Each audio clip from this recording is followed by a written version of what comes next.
Hey, I'm Kathleen Jasper, and today we're talking about differentiated instruction.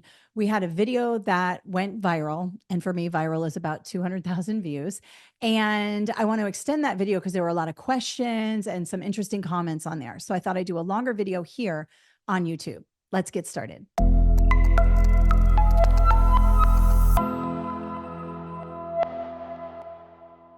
All right, so we did a short video not too long ago. You can find it on my Instagram, TikTok, and Facebook.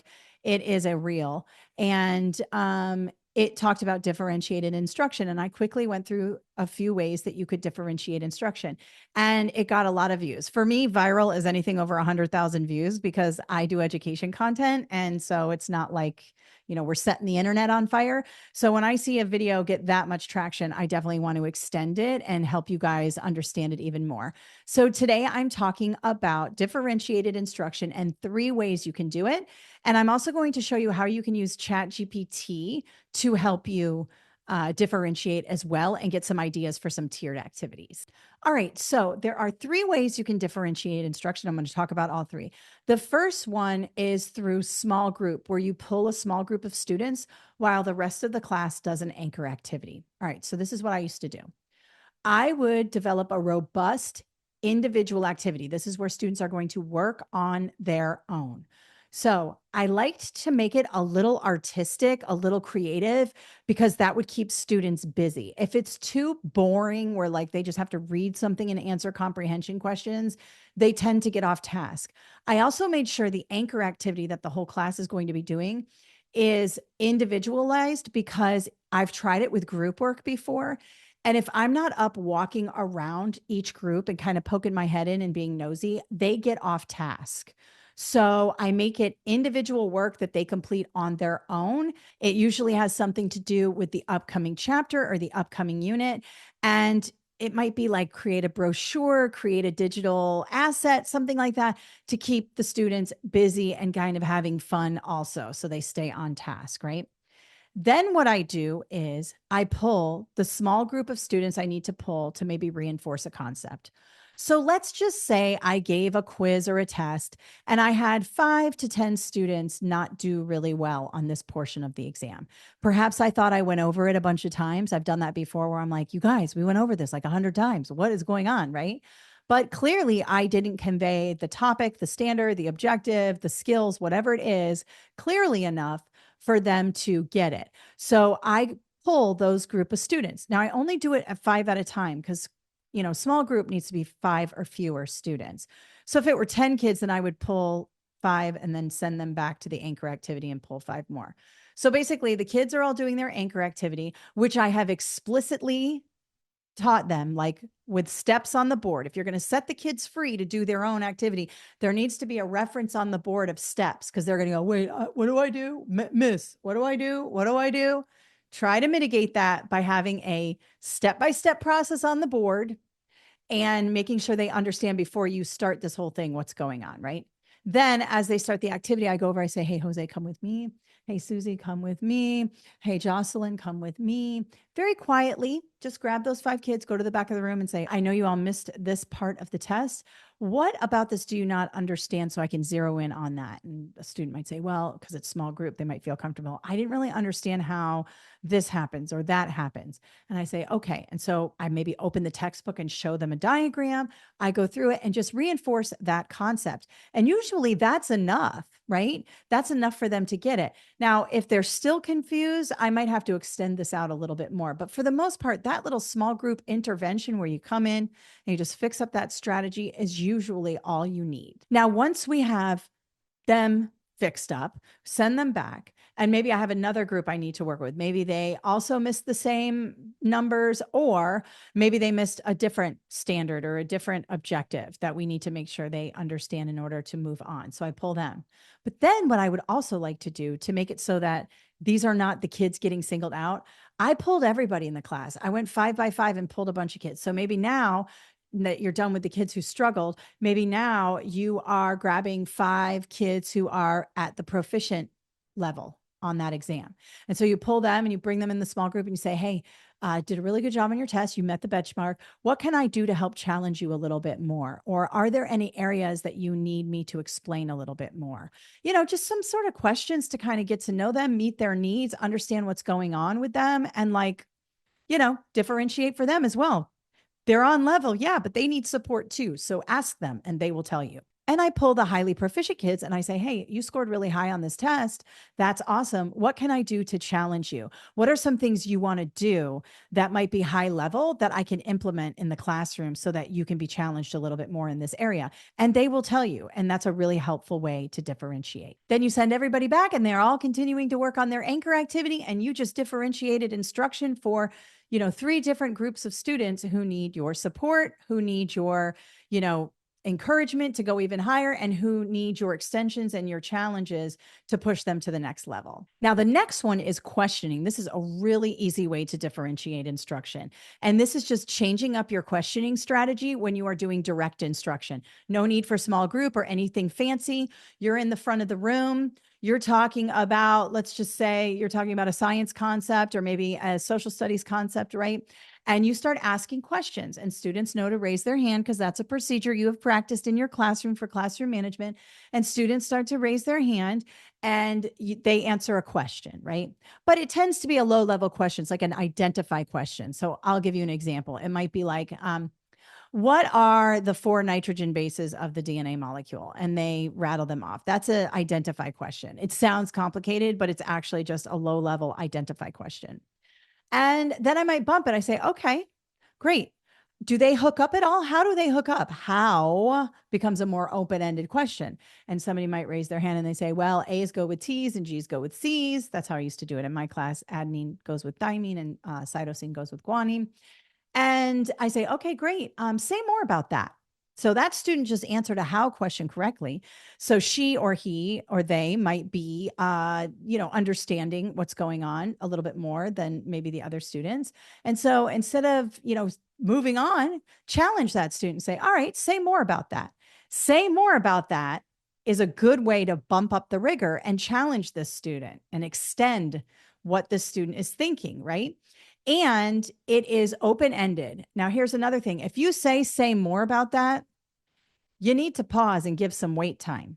Allow that student to think and don't let the student off the hook. I always jump in and save students because I hate dead air so much. It makes me uncomfortable, but get comfortable with it and they will rise to the occasion. And other kids might raise their hand and they're going, oh, I know, you have those overachievers, right? But you might say, all right, let's give it, 20 seconds. All right, let's see what you got. And the student might say, well, and say something. And I might say, that's great. Awesome. All right. Anyone else want to add to that? And you'll have some kids who want to add. Okay, awesome. Then maybe you ask another question and then you ask a why question.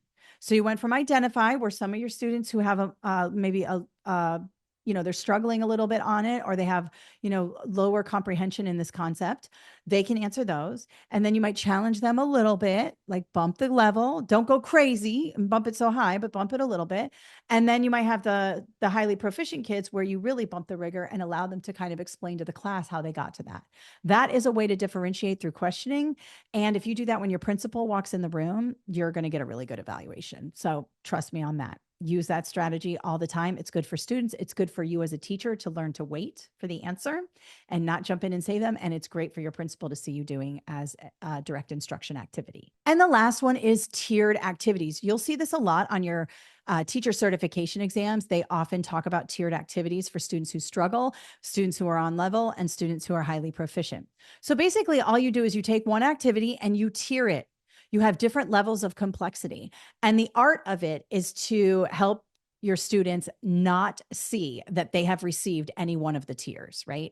So we don't want to be like, okay, level 1 students who are struggling, this is your paper. No, please don't do that. And I know it slips up because we do talk in levels and proficiency numbers and things like that. So it's hard sometimes, but please try not to label students, especially in front of other students. Okay. Oh, all my highly proficient students over here, highly proficient students.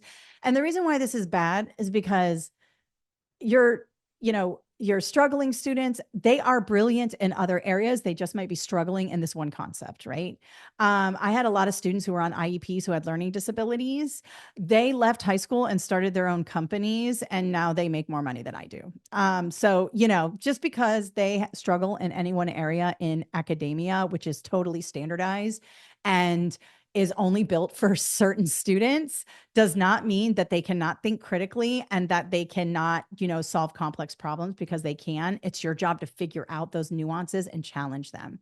And so a tiered activity might help. For example, they might be struggling on one concept. So you maybe have them read at a certain level, but the product might be something very creative. I'm going to show you what that looks like in a second. The second tier might be students who are on level, who are proficient in this one area. And so you have them do an activity. And the third might be for your highly proficient students who are killing it for this one concept and you want to really challenge them. All right. Let me show you how to use ChatGPT to develop tiered activities. I love ChatGPT, and it is an amazing tool to show you how to differentiate instruction. Let's hop over. All right. So here's my ChatGPT. Now, I use a paid version, but you can use the free version. They're both great. And I have trained my ChatGPT to, let me zoom in a little bit here, to be like a thought partner. And though I'm going to show you how to do that. My ChatGPT ends up writing really good information for me, because over the last year and a half, 2 years, I've been training it to kind of think like I think and do what I want it to do. And you can do that too. So here I have a prompt. Please provide me with a tiered activity for a social studies unit on, and I just picked one, the Industrial Revolution. Now, you might even put the standard here. I will often put the standard in, and I would say, here is the standard I want the tiered activity to be aligned with, right? And then I added, I have students who struggle, students who are on level, and students who are above level. Okay. I do not want to make the tiers that obvious, meaning, hey, here's the tier 1, here's the tier 2, right? I want them to do their activity without thinking they are doing the bottom, middle, or high tier. Okay.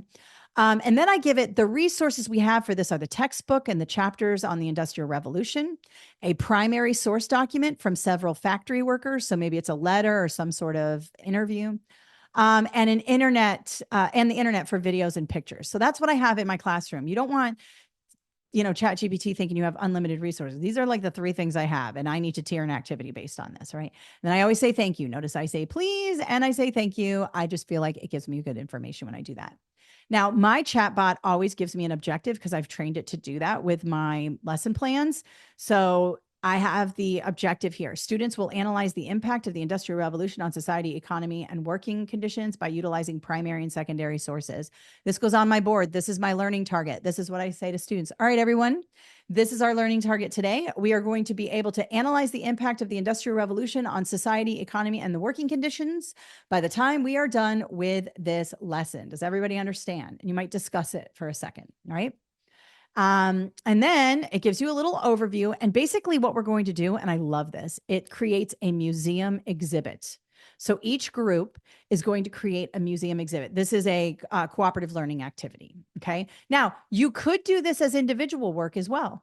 Some kids don't want to work in groups. I get it. A lot of kids don't want to work in groups. So if you find that your class thrives individually, change it to individual. It's fine.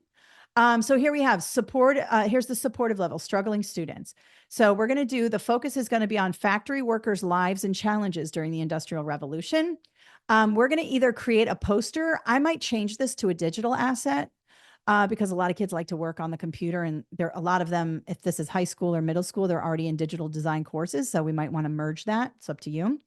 And we're going to use a textbook and primary source to identify. Notice it's a little bit lower on the rigor.